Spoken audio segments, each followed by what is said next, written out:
Welcome back to the Coldcast, and today we're going to be talking about a lot of different things, but in particular the Championship title race and how close it's been this season and how Sheffield United have bottled it in my opinion, and quite a lot of other people think that as well. So without further ado, let's get into today's episode. First of all, we're just going to talk quickly about the Champions League and how Arsenal smashed Real Madrid. Them 2 free kicks from Declan Rice are unbelievable. I think the second one tops the first one, even though the first one gets so much whip on it. Like, you see from the angle behind, it starts so far out of the post, and he managed to get his hip round it and gets it in back side netting really, and in back side of the goal. But the second one, it's where the spiders live, and how he's got that so perfect must have been hours and hours of practice in his free kicks. And I'm really happy for him because I like Declan Rice. I love his attitude and I love how he plays. But yeah, I'm really happy for them. But I think if Real Madrid score first inside the first 10 minutes at Bernabeu, then I think Arsenal will lose, and I think Real Madrid will go on to win that game. I hope Arsenal go through to the final. I hope Arsenal actually win it, because I just like them to win it. They've never won it before, and just for Declan Rice and people like that and Saka, they've worked hard and their attitude's really good. And then Aston Villa they looked very defensive against PSG because PSG just look unbelievable. But I think they played quite well defensively against PSG, stopping them and not letting as many goals as they wanted to. Obviously, it was 2-1, but I think they sort of limited them in terms of the scoreline, and some really good goals for PSG. They look like such a good team at the minute, and they could win it. But I hope Arsenal win it. Inter Milan beat Bayern Munich, and I think they might get to semis, but I think they'll get knocked out. But yeah, so moving on from the Champions League now, we're going to go into the Championship. So now moving on to the Championship, it's been such a good season again this year. Like, every season it seems like, from whoever's going to go up to who's going down, and the playoffs, it's all so tight. Like, every season, it's a really good league because obviously there's no VAR, so it's just pure football. If somebody scores, we're not waiting for a VAR check like we are in Premier League. It's so exciting, and it is just like old school football. Like, everybody's out there to win, whether that's to save themselves from relegation, push on for promotion, or push on for the playoffs. And this year, it's sort of been between Leeds, Burnley, Sheffield United, and Sunderland at the start, but they've sort of fell away.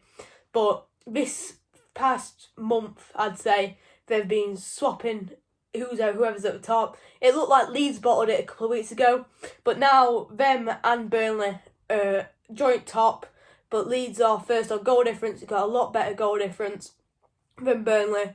And Sheffield United, they look like they've completely bottled it.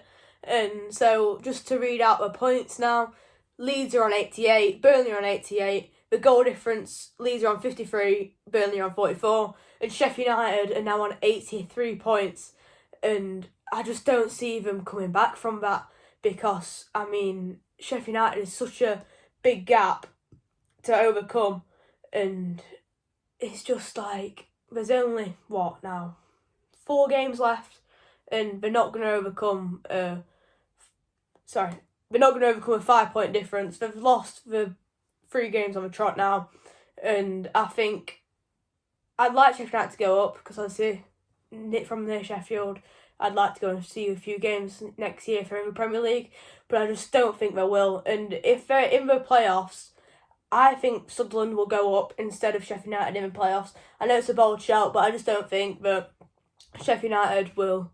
I think they'll be 2 down, and I don't think they'll come out of that ready to go into the playoffs and try and bounce back from that. But every year, it's always a good battle for playoffs. So from 3rd to 6th, there's obviously a big difference. But from 6th to where Sheffield Wednesday are now in 14th, the difference is 9 points. So that is just so close together from literally half of the table. But another good story in Championship, well, not good if you're a Luton fan, but an incredible story is that they went back-to-back promotions to go into Premier League, but now it looks like we're going to go back-to-back relegations.